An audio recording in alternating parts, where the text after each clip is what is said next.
Hello, everybody. Welcome to the Christina Crow podcast. I'm your host, Christina Crow, registered psychotherapist. Thank you for tuning in today. Today, we are making invisible things in parenting visible.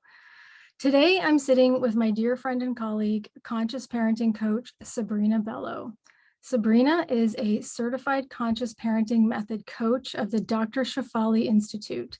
Sabrina has a certification in grief counseling, diplomas in psychospirituality studies, transitional support, is a Self-Reg champion with Dr. Shanker's Self-Reg Foundations program in the Mehrit Center, and is an integrative somatic trauma practitioner.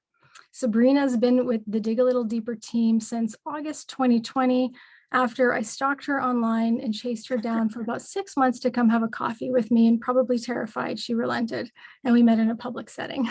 And that's how we met. So Sabrina, welcome. Thank you so much for coming on to the show and giving us some free time today. Thank you for having me. Are you kidding? I love these conversations with you. We always joke that we should tape all of our conversations. So there again, guys, that's what we're doing here. So Sabrina, you specialize in a certain type of a parenting lens called conscious parenting, and you've gone through a ton of training, which I know I've kind of watched you do this from the sidelines. Can you just tell us what the heck conscious parenting is? What does that mean?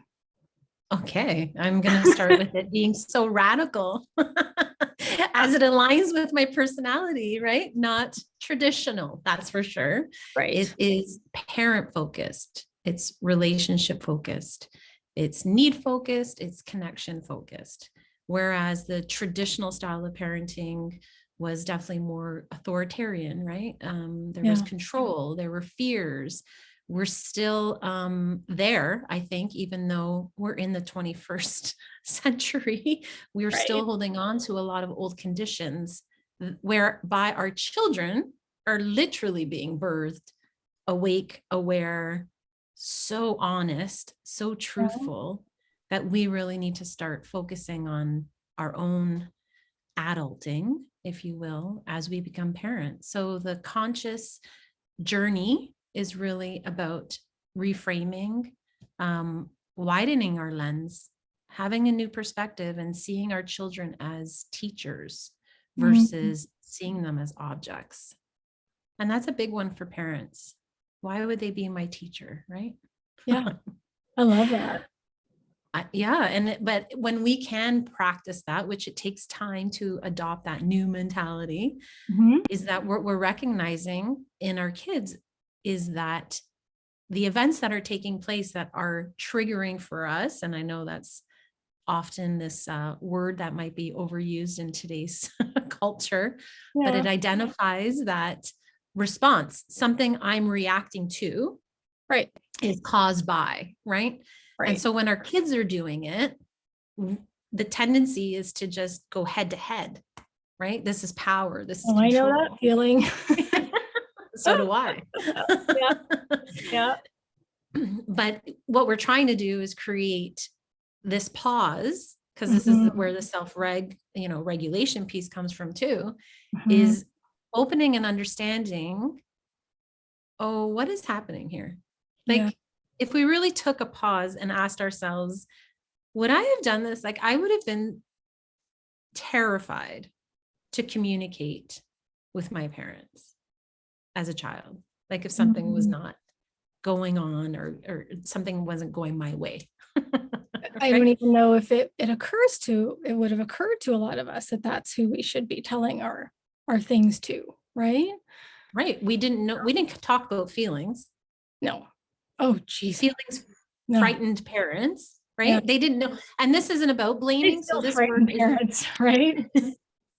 Yeah. And for all the parents listening, I'll say, Sabrina and I talk often about how we feel all these things. Like we've all been there. I've been the parent who's tried to squeeze water from a rock in terms of controlling my way and, stomping my foot into, it's going to be my way. I'm the parent. And then just coming face to face, like, wait a minute, like, not only does this not feel good, there's another relationship I want to have with my kid, because my job as a parent, and I use the word job like in an old way. It's not a job, actually, a job description. It's a relationship. And what do I want my relationship with this creature, this kind of incredible thing that, we've brought into the world to be like? And I really resonate with what you say, because no human beings on this planet have taught me more about who I am than the boys. Yeah. Our kids do And that. yeah, they challenge you. They make you rethink everything. They make you question everything you've been taught. That's right. And also hold you accountable. Oh, do they ever? And I love that. I mean, I love Welcome it. when I'm held accountable with my children, because they know my commitment to them. Yeah. Right. So this journey I remember that breaking point for me was like, what the hell am I doing? Like, I really don't know how to do this job. Mm-hmm. Who taught me how to do this? Because if it's what I was brought up with, and maybe not all of it was, horrible, but there was a great deal of conditioning that was projected upon me, that separated me, that hurt me as a teenager, that hurt me as a child. And I don't mean just in the physical sense. I mean, hurt me from a developmental, Sure. Yeah. my insecurities, my needing to fit in, the poor decisions I made. Yeah. There's this thing about transitions in parenting, right? Like, I often talk about this part. So to speak to what you're saying right now, is that there's developmental tasks of every stage of our lives as humans, and we have things we need to experience and learn and be able to do at different ages. So when you've got a baby, you're trying to keep that thing alive, feeding it and making sure it sleeps. And then they're a toddler and a primary pod kid, and we're trying to make sure that they stay safe and they don't fall downstairs. We baby proof our whole house. And then we want to make sure they learn social skills, and they learn not to lie and how to make friends at school, and that they can't bite other kids and get into fights on the playground, and they've got to be honest with their teachers. And then they get into grades 7 and 8 and 9, and they're really like less interested in us and more interested in navigating the social world that they're in and learning all kinds of new skills. Mm-hmm. And when they're teenagers, we really want them to be able to practice their skills in a safe way, which means they're not always going to do it right. But if we keep trying to jump in front of them, we're not going to give them a chance to learn skills. And so being able to tolerate as a parent watching your kid mess up is not easy, but it's about them and not about us, right? And so hang on. If you're trying to parent your 16-year-old in the same style that you parented them when they were 8, 9, and 10, yeah, I bet that might be hard, right? And so people often come to us when they've been trying something for a long time. It worked for a time and doesn't work anymore, which might be a theme in all of therapy. We got to figure out how to do it differently. And often that means reflecting on how we were raised and what the stories we were told about how we grew up. And what we're willing to change based on the world as it exists today. And I appreciate you use stories, because that's exactly what it is, right? We're not here to punish. We're not here to, end relationships with our parents. Once we start to awaken and see like, oh crap, man, like that actually had a negative impact on me, even though I was so protected or I was so loved. Yeah. I really didn't need to do anything independently. So I went off to school, and it was a, crapshoot, because I didn't know how to do anything. So it's not just negative, right? Like, it's not just, bad experiences as we label them. But I think too, and to comment back, when parents come to us, it's really, they've disconnected with their kid. That's really their plea. Like, help me reconnect with my child. Yeah. I don't know. I don't, we use reconnection, but I mean, I like to say we're repairing, right? Like, it's not broken in the sense that it's permanent. We're just going to put on maybe a set of glasses that has a clear prescription so that we can see better, that we can shift and open our minds and lens to what's happening. Sounds like it requires a bit of flexibility. And patience and self-compassion. Who taught you how to parent? When you became a parent, did you know how to parent? Nope. Neither did I. I read some books. I got the book. Yeah, we all read the book, right? I mean, what to expect when we're expecting. So how to keep the baby alive. I figured that part out. But the how to parent, like how to help raise another completely separate from me human being with his own personality and his own interests and his own skills to be like a functioning, awesome person in the world and not want to control every part of that. Yeah, no one taught me that. Right. He did. And we're always learning, of course, but most often we realize that after we've had them. So we are now enormously responsible for these human beings. Mm-hmm. And now we're like, oh my gosh, what am I doing? And that's exactly what happened to me. Like, what am I doing?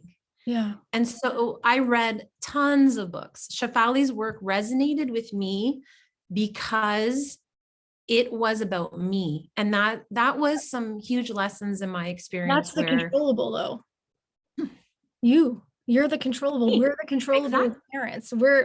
I spent so much time trying to figure out what I was doing wrong without looking at myself. Yeah. And where it was coming from. It's also the label and the identity that comes with mothers. Mothers are supposed to know. Mothers, you're supposed to be in tune. And oh my gosh, if we're struggling, the shame and guilt that comes with that, because my mother raised 4 of us. Yeah. Well, she raised 4 of us, but how much did she actually show you? And how much did you remember as a child? You didn't look at her in her role or in her job per se, the way you used it, right? Yep. You didn't know that. Our mothers probably stuffed a lot down. Oh, everything, all of it. Yeah. So now, I was gonna say, the way I kind of found Shefali's work. I can't remember if I saw this one video online first or if I just went to chapters and sat down and like devoured that book. Sitting Which there, one? Huddled. Not the Awakened Family one, the Conscious Parent one. Like I think that's actually the first one, right? Yes, yeah, it is. And so I had recently, one of our kids was diagnosed with ADHD, and I think as an early therapist, I was overcome with a sense of, oh my God, how did I not know that this was a thing? Because as anyone listening who's interested in ADHD knows, like we don't get a lot of training on this in school. And so it was like right underneath my nose. And while he was young and we were able to get the whole process taken care of fairly quickly in terms of assessment, that sense of like shame, confusion, like everything I'm doing does not work. Why is nothing I'm doing working? Nothing I'm doing is like helping to like manage this situation any better, other than like a couple of intuitive things we figured out. And I read that book and I thought, oh my goodness, it's because it's not about, everything I was doing was about me and my wound up way about thinking how it should have been going, rather than looking at this beautiful child and thinking, what do I need to change in order to get to know who he is and help him thrive, rather than for really like a lot of years, I was just seeing some extension of who I thought he needed to be. And as a mother, my job was to help make him become that version of what I thought he should be, rather than what he thought he should be. And that was a fundamental shift for me. Amazing. And I'm going to ask, was it even your thought of what he should be? Because no, it was just all the crap I've been told my whole life. Exactly. And the cultural stuff that was put on me. 100%. Same crap. And I had a bit of a head start in the sense that before I was a mom, I was a stepmom. And so I had two other beautiful boys in my life that I was very conscious of letting them direct what our relationship would be and at their pace. And I knew that, I just intuitively knew that's how it had to go. And they taught me how to be a parent in their life early. And so I kind of, before I had the Hours boy, had already had this kind of orientation of I'm gonna take my lead. And then I kind of forgot that for a while when we had him. And then I remembered, oh, wait a minute. Like I gotta get to know this kid, even though he's already 8, and figure out who he is so I can help him become the best person he's gonna be. Because while we're very similar, we're also very different, right? And that whole transformation, I mean, it was really beautiful, but it was really painful too. Oh, so painful. So painful. So painful. I hear you. Yeah. You were actually going through this deep evolutionary connection though, as you shed, right? Like that was the beauty of the book. That's the beauty of her work. Amazing. When I started with her, I remember reading it after I got called out on not being here. Like I'm here. I had a different job, Like present, you mean? complete flexibility. Yeah. Present, not present. Right. And that was, but I didn't focus on that because I was in a mindset of having to be everything. Right. And I remember I had already fought through the judgment that others projected upon me because I was a working mother. Oh, geez. Right. So I got caught up in that, and then having to prove myself as this career person, as a mother, still being able to manage. And my health became sacrificed because of this chase. That's how it goes.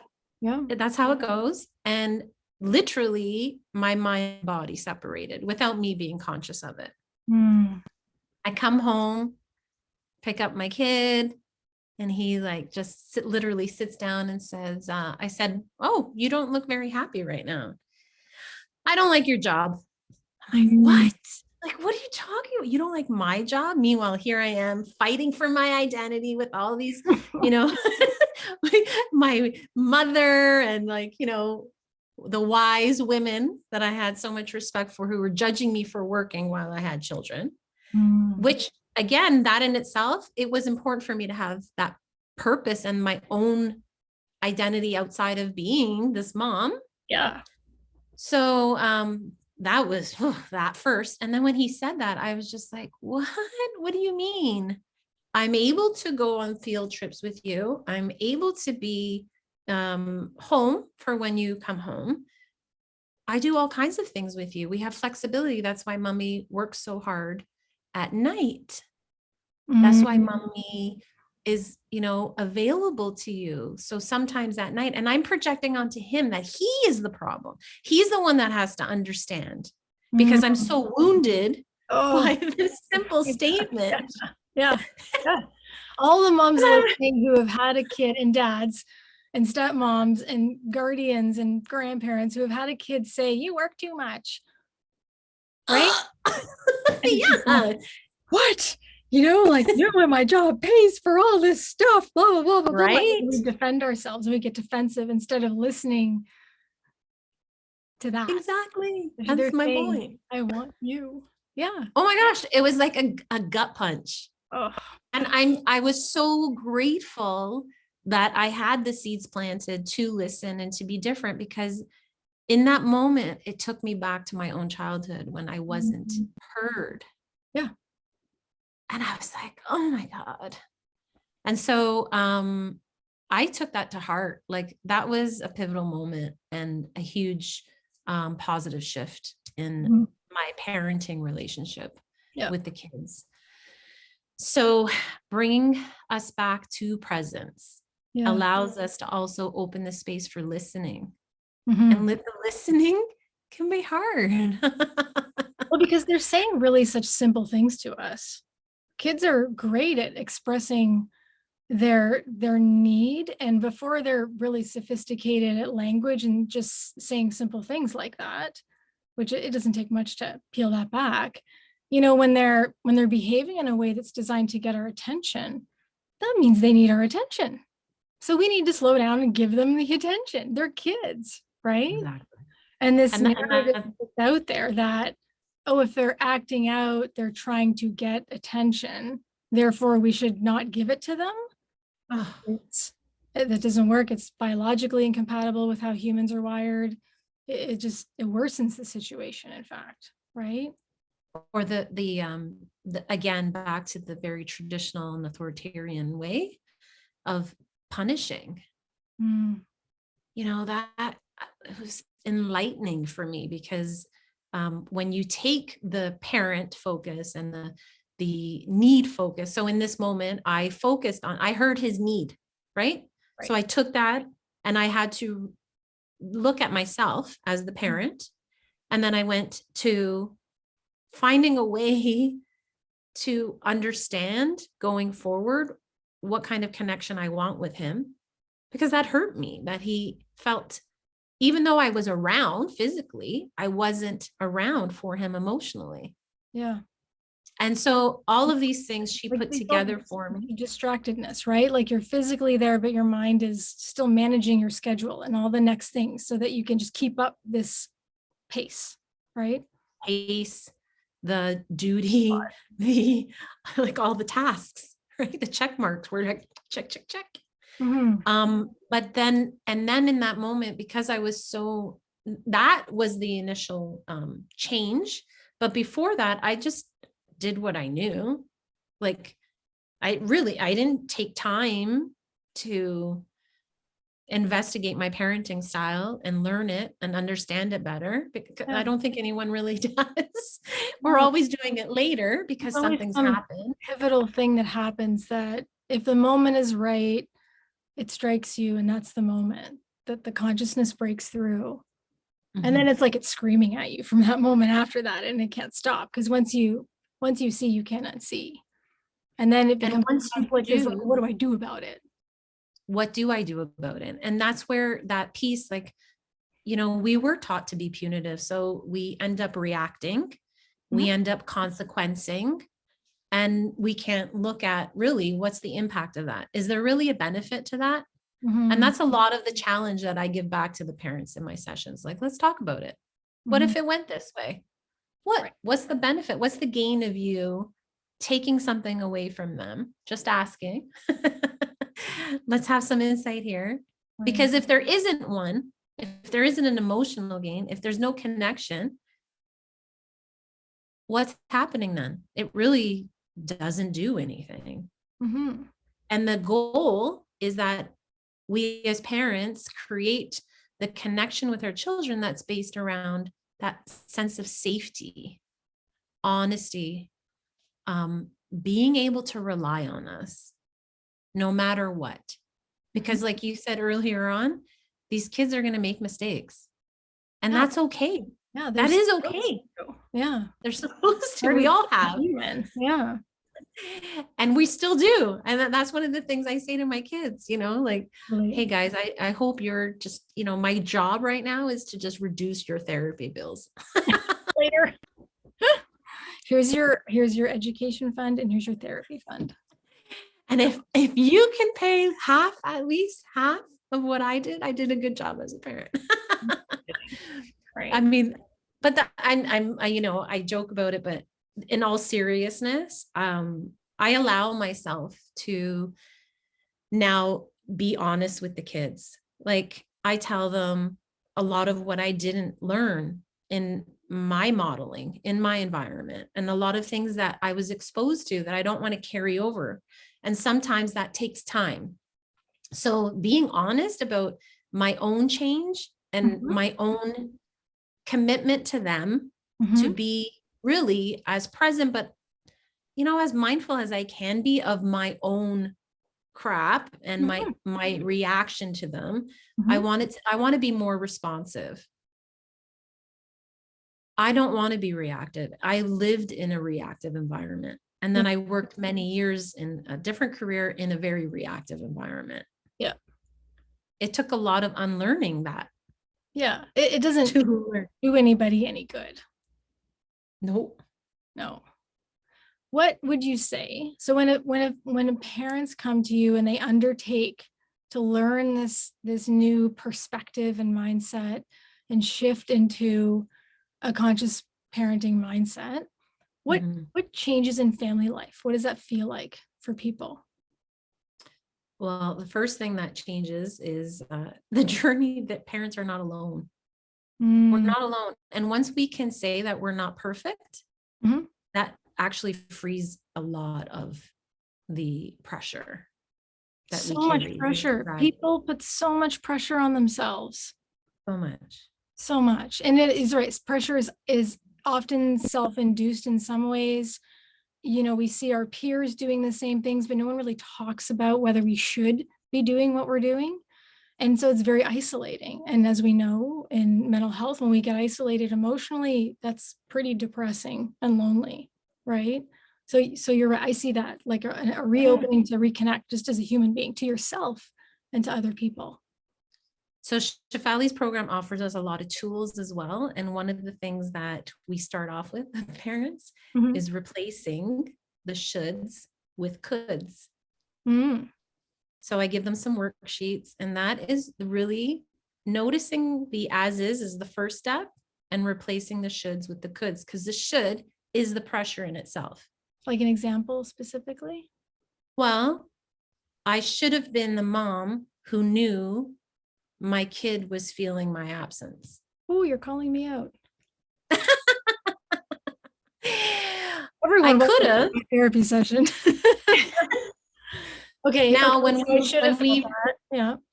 when we reframe that, yeah, I could have been the mom that tuned in and noticed there was a struggle there, or there was a discomfort, or maybe I didn't see a misbehavior that was showing me some other thing behind the behavior, right? Yeah. When I say that I could have, I give myself grace, because now owning it and holding it, embodying it, like I say, holding it, meaning embodying it. I'm well aware of myself. You feel the weight of everything that was on the shoulders at the time too. And so then there's self-compassion for, whoa, there's so much going on. And who it really is telling me I should be anyway. Right. Where are these labels coming from? Where are these expectations? Are they mine? And then we just go into, recognizing, have we really worked on the values? Oh, we just taken stuff and handed to us. We just become parents, and that's it. Like, we go with it. We, as much as we learn all the, stages in term, like, we're so ready to see, oh my gosh, are they reading at the level that they should be? Yeah. That's just it's so stressful. Right? It is so stressful. Yeah. And we fall into that like we do everything else. Oh, so look at that. I will say I'm really grateful that when our youngest was that age to look at things like that, like it wasn't a thing, and I'm really aging myself here, dating myself, it wasn't a thing to have like a Facebook group dedicated to your child's developmental progression. And now I see so many people come to me and there's so much anxiety that their kid has missed this milestone or this hasn't happened, and they're really worried. And while sometimes there's occasion to investigate it, a lot of times it is really just this incredible kind of like pressure that this kid must perform. This kid must meet this mark, must meet this measure. And it's some extension of ourselves, like some evidence of what a good parent we are. Yeah. And then when the kid is doing something different, like they're a separate human being and they got their own life and their own agenda and their own thing going on, somehow that reflects upon, who we are. Like there's problems with boundaries there too, right? Absolutely. And if you don't stop to get to know who this little child is, Yeah. You won't get to know them. And they won't feel safe to come to us if we When you don't get want to them to. know Yeah. when you want them to. Exactly. Yeah. So my parenting lens completely shifted. Like I am so grateful that Mhm. she wrote these books, that she wrote this program, because she herself, like as a mother, still owns her her faults, if you will. Like we don't like identifying them, but that's, I guess, the language we use, right? Same here. But Oh yeah, I we share still do, all the of goofy course. things I do as a parent, you know. So I want to bring in ADHD here. And so for me, the natural overlay of ADHD parenting that works and conscious parenting is that in conscious parenting, we have to look at ourselves first and figure some stuff out. And an ADHD family, so we've got a kid or a couple kids maybe who've been diagnosed. And, you know, we're starting to get to a place where more and more and more adults are diagnosed, but because it's a hereditary disorder for the most part, it's present through generations of the family. Yet most of the older generations aren't necessarily formally diagnosed or treated. So it's a little bit of, you know, not wanting your kid to be able to execute on and do something in a functional way that we're not consistently doing as parents. So we've managed to figure it out and like live our lives and go through all the ups and downs, and we're doing okay. And we don't actually really know that it didn't need to be that hard. And so we don't actually know why it was so hard, and no one actually really taught us the skills. We had to figure it out for ourselves. Yeah. And I think there's a piece of we've expected our children to be able to do the same thing, but that's not really how it goes. So in an ADHD family, it really is about the parents sorting themselves out first. And then the kids can fall in line behind that structure. Right? Yeah. And sorting themselves out could include just simply, how do I support this disorder? Just asking the question. Just asking the questions, Starting right? with asking the question. It doesn't mean that anyone has to do anything. Of all that, if there's 15 things you could do, it just means you have to consider it and think about what needs to change in the home. So there's things that we know that really contribute to kids thriving and being incredibly successful, you know, with the neurodiversity, and being able to take all the strengths that they can come with it and get rid of and manage the downsides, right? And that requires knowing a lot about how it presents and how it shows up for you and your particular child and how it affects your family life, because it most certainly affects and impacts family life. Yep.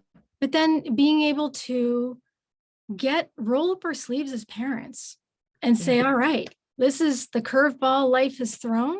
Like, what do we got to do to make the best of this and to untie all of our shoelaces so that we can all thrive? And the parents who can do that, get on board, are hands down, that's a huge success factor for people. And it's not something that happens overnight, I'll say. Like it's a journey. Like we're talking kids diagnosed. If by the end of year 1, everyone's on board, I'd say that that's awesome. So it's not like within a week or two, everyone's on board. No. Everyone understands it. Like it's an unfolding that kind of happens over time. The faster we can do it, you know, kind of the better off with what we know now. But reasonably, it's like a big deal. It takes some time to process it, right? It absolutely does. And one of the things that we start off with is to, you know, remember that we're using this diagnosis now as a way to support our child. Yeah. Not functional defining our child. Bingo. And that is huge when we talk about, and that could be anything, you know, it doesn't necessarily have to be ADHD, right? Yep. How are we communicating with our children? Our language, our dialogue. Yeah. Is it shaming and guilting? Even when we know they have a diagnosis. And that's why this work is so important. Right. Because I just want Yeah. to jump in and just say one thing about that, right? Mhm. So in the mental health world, some of us we don't like labels. There's a different um, environment around assessment and diagnosis in Canada with mental health and therapists as there is in the US. So any people that are listening from different jurisdictions, there's some differences there because the way the system is in the US, my understanding is that therapists have to diagnose people with something in order to continue to get insurance funded to serve them. So there's some other intricacies there. In Canada, we don't really have that kind of situation going on. And the label is only important when it directs appropriate care, best practices, evidence-based treatment, and brings access to the things that a kid needs or an adult needs to help them thrive. So yes, it's very functional to have the label in that sense of ADHD. Mhm. If the label doesn't provide those pathways, do we need to be hung up on the label? No, probably not, right? To your point, it's not about limiting what someone can or can't do. It's about breaking open what someone can do, because now we know what we need to do. There's 200 years worth of medical literature and research that we can understand how to make all of these systems work for ourselves to be free, to be able to reach that potential that every report card says somehow I'm not reaching. Right? So I just wanted to say that part about the label. No, I appreciate it. Of course. Yeah, no, it's just one of the things that I'm sharing because it's a, a very early on in my work with parents is that in particular when Yeah. it shows up Nobody and likes the they're label. facing it. And and actually one of our past conversations, right? We talked a lot about grieving. Yeah. And that's where a big part of my other background comes in, because Yep. we do grieve the story that we imagined, the fairy tale, let's say. And this is what I've dealt with. This is my reality. Mm-hmm. And we don't give ourselves that time to process it as grief. Yeah. But that's huge. It's huge. I really agree with you there. Yeah. I mean, if the one thing, if you read a lot about mental health throughout this period of time, the last few years, understanding grief in a broader lens as not just isolated to, the death of somebody that we love, Yeah. but the death of, moments of time and dreams and the ability to do things and a way of life, and to understand that there is a letting go of the old before we can welcome in the new. And if we can't let go, we kind of stay stuck in this limbo place, I think, before we can actually walk through and see what the new place is like, right? And feel it. Oh, That's yeah. that's why I was so drawn to this somatic work, because a big part of the grief is also that we've separated, like what I went through, that separation of body and mind connection. Yeah. So I wasn't listening. My mind was so strong. Yeah. I was not listening to my body. Mm-hmm. It took my body to give out for me to listen. Well, and I think it's a protective survival mechanism. Some of us become very, very cognitive. Like we become very reliant on learning and our intellectual brain and getting the information. And that is how we make decisions in life. And we don't necessarily consider slowing down to make a decision with our whole being. It can feel like a bit of an unsafe thing, Yes. And Yeah. so and like I say all the time with my clients, that works, man, until it doesn't. And Right. so we can be happy that it worked for us when it did. But let's figure out where it's missing the mark now and adjust our compass accordingly. Right. And as parents, especially as mothers, we've forgotten to feel, right? And so when we neglect that aspect of grief, when we neglect the transition, just the transition in age You know, Mhm. the grief for me recently was like, oh my gosh, my firstborn's going to be getting his license. Like he's no longer this Yeah. baby. Those reminders, right? Like I'm not like, I may not be spending a day sobbing Yeah. over it, but I take a Moment. moment Oh yeah. to Feel that. sit and feel that and really remember, oh gosh, Mm. they're growing up, like time passes. Mm. How can I make the next few years more connection based, Yeah. like secure and safe for them? Because it's Well, another phase, it's another transition. yeah, and we do as, probably parents in general, but I sometimes moms, and we're using a little bit of heteronormative language here because parenting comes across the spectrum in lots of different ways for different people. And so I just want to like say that. But, in my experience, there is a letting go, especially I think, of who your kid was, who the boy was, who the girl was. Yep. And we don't want to let go of them. I like who you were as a boy. Like, who is this stinky teenager that's always around? They are listening. If they're listening, sorry guys. But it's snarly and not as talkative and like all those things. And it's like, oh no, like when are you coming back? Like, can Yes. you put the date in my calendar? And now I've been through it a couple times. I know exactly when they come back.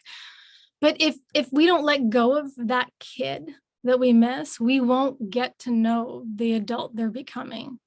Oh, yeah. I don't love it, but it is what it is. That's how it goes, right? And so being able to be present enough to know that that's what's happening in your relationship, and it is the relationship that we have to be present in so we stay connected, And sometimes what I love to help parents know is that it's maybe not using words. Oh yeah. Maybe it's enough being present is that energy, like that sitting in that physical space, even if they're on their phone. I tell parents be like a house plant. Yeah, that's great. There in the corner, waiting for an Maybe invitation in. I think like for me with the definitely with the somatic work, like getting people reacquainted with that, remembering that their feeling is guiding them, their intuition is guiding them. You said it yourself, right? Like, oh yeah, some of it was intuition, some of it was, of course, because we have this inner compass, we have this guidance within us. But if we get caught up in the outside world, the anxiety will paralyze us and separate us from that body. And then we can't parent. We have to acknowledge both for sure. Exactly. This dance, and it's ongoing. What do you do when people come and they're like, yep, we need some support. They acknowledge they're having a hard time with their kids, parenting or communicating with each other, even as parents or co-parents. And then you kind of lay out, you start the process, like this is how it goes. And this is the perspective of conscious parenting. And they're like, yeah, no, I don't want, that doesn't work for me. Like, or they fight you on it. Yeah. Well, we all have resistance, don't we? When we're in any type Maybe. of well, I mean, I think that's the message is that, it's getting across, you're making me uncomfortable. Yeah. Right. That's the message. That's what I tend to receive. And that's okay. Because I've planted the seed, and that's okay. It is, you have to be comfortable and willing to make the changes. I've seen both that, where some people just don't come back. It's too far different from what they ever knew. Yeah. So they, don't have that comfort or that safety to understand. Scary. I think also issues of like perfectionism and being a driver and, worrying about your kids doing well come in. Because conscious parents, I think on the surface feels like, oh, we're taking our foot off the gas. Oh, we're going to have these like, emotions and, just talking about our feelings all the time and stuff. And there's going to be no structure anymore in our home. And that's absolutely not what it's like at all. And in fact, I would say it's even clearer to the kids, what their role is in the relationship and in the home. And there's even more accountability on the one hand.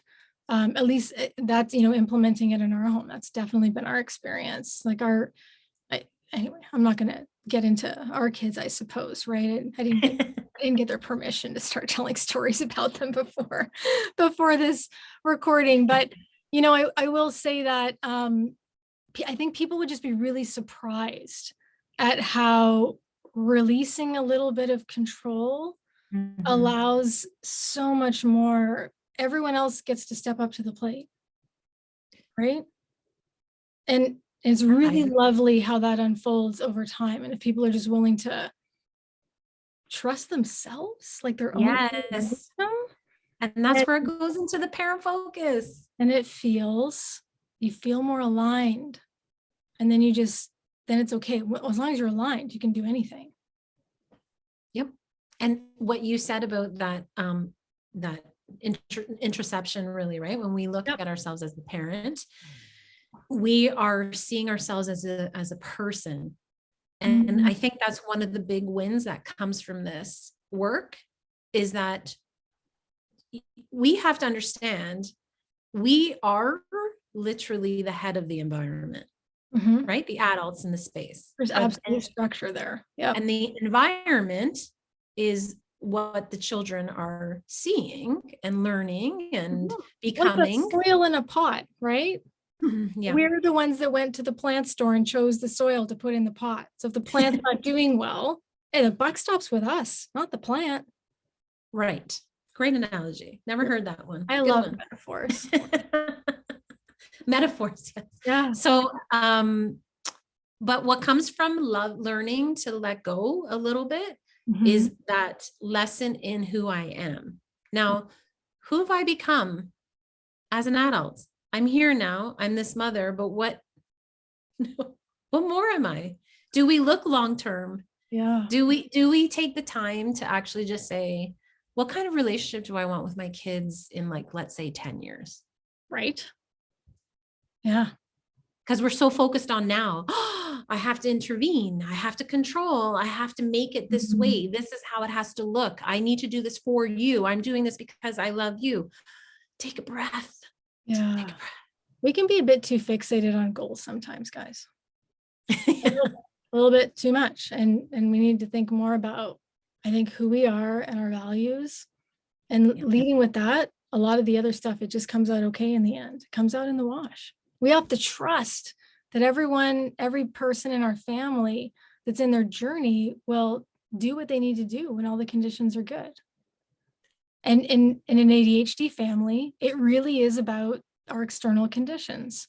All the interventions, so Russell Barkley says this, have to be out there in the environment. And it's true. Yeah. Right. And so that's why, to your point, Sabrina, and that's why for me, conscious parenting was such a click. And so, when I was stalking Sabrina before I knew her in person, and I knew that she was into this conscious parenting stuff, I kind of thought, oh, she lives in my town. I've got to find this woman, see if she'll meet me for a coffee. And when we met, it was like we'd known each other for 100 years in the first. Oh my gosh, absolutely. Yeah. I just want to circle back with one more thing when we talk about it. When we're parenting and we're so maybe blinded by how we're contributing to the environment. Yeah. It's okay.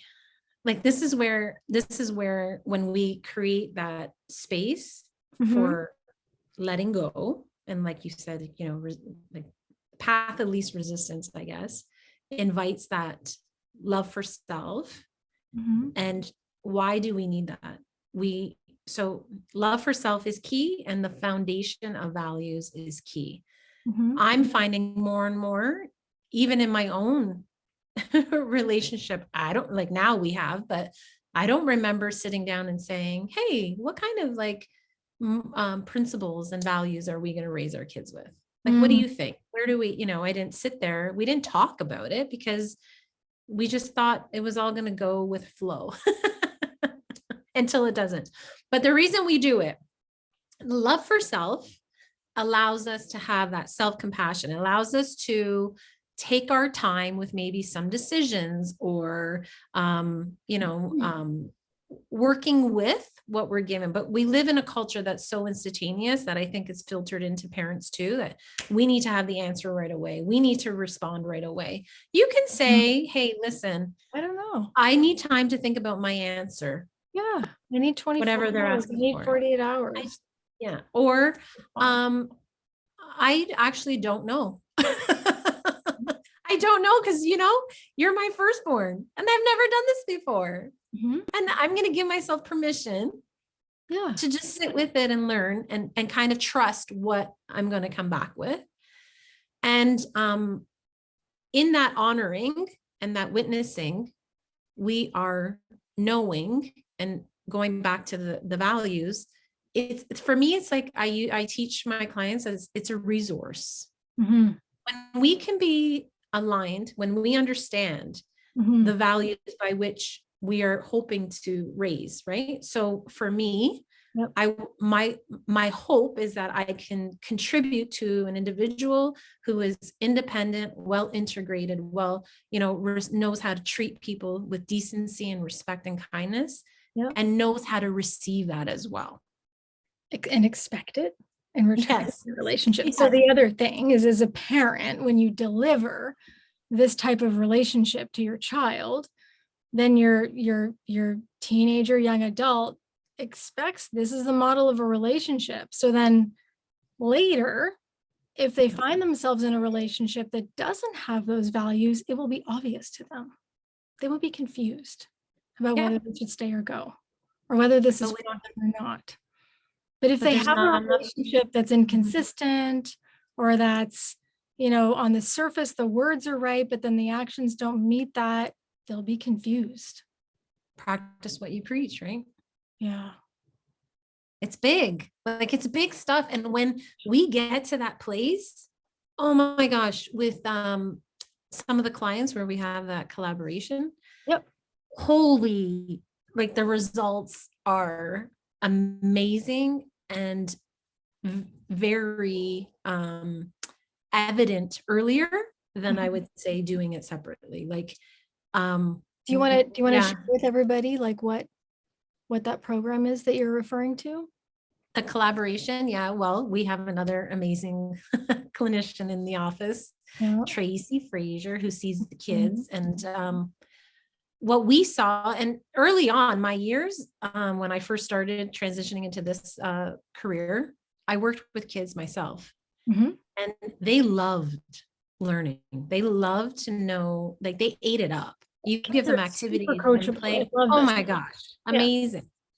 And then I would find this disconnection because the parents would say, well, I want you to teach them self-esteem and I want you to teach them the confidence. And so I went down that path and then I realized, I can't do this work.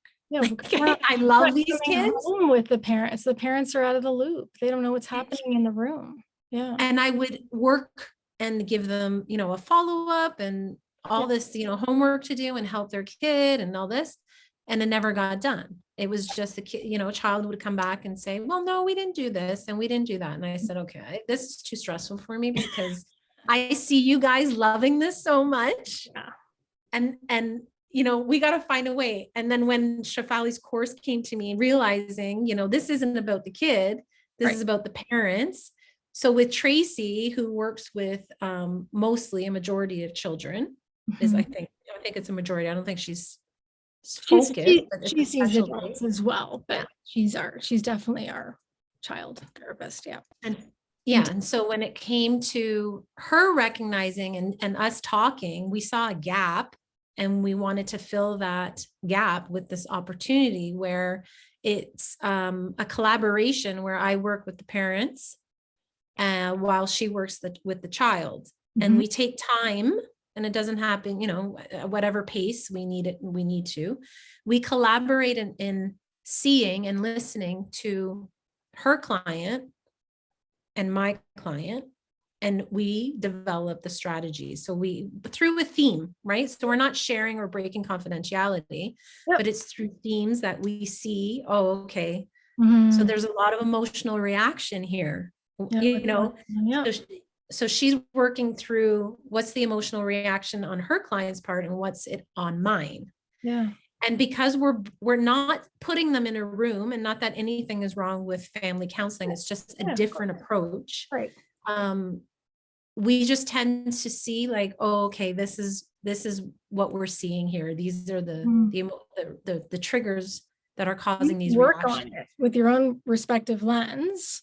Yeah. And then the adults get to deal with their adult issues, and the kid gets to deal with their kid issues at a developmentally appropriate level. Yep. And then parents don't feel left out of that process anymore, right? I never saw it like that. Yeah, no, parents were left out You're of right. process. Like, my kid's going through something. I don't know what's happening in there. It's all confidential and stuff, right? And Right. so so then you see this accelerated understanding of like, oh, wait a minute, like we're allowed to look at this differently. Oh, Yeah. we're allowed to step outside of what we've been told and maybe try something different. And then once you try it, like the proof is in the pudding after that, right? Oh my gosh. It's incredible, like what we see. That's amazing that you guys have been able to pilot that, run with it, and have the experiences that you've had with people. It's really, really amazing. It is. And one of the other beautiful things I see come out is that the parent and child typically, and sometimes it's both parents, end up very soon after having and noticing this connection again. Like it's back. They have this sense of like, oh, it's coming back. I can feel it again, and I can see it again. And it's just because we've helped them develop their healthy communication style, recognize their parenting style, how they were influenced. What is it that you want to change for yourself to make it better? Yeah. Yeah, you kind of co-create the kind of family life that you everyone would like to have. It's not just driven by one person and one person's idea about how it's supposed to be. Co-creating. I love it because it's a shared responsibility. Yeah. Just like taking care of a home. It's not a single person's responsibility. What? I bet lots of people are like, gonna save that part and play that for somebody I live with. I don't know, right? Thank you so much.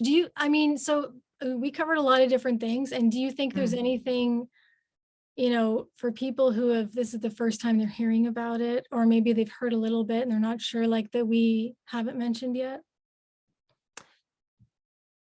I want them to feel, when I know that sometimes the word conscious might influence this resistance. Like it seems a bit fluffy or hokey. Yes. Woo-woo. And it's really what I like to say and share with people is that it's learning about you, right? And when we really can be aware of ourselves, of our emotions, of our regulation, of our own needs that we're neglecting,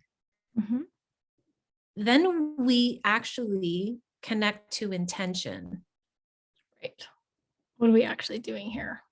Yeah. Yeah. And why? And how we're parent, like, why did I have kids? Yeah.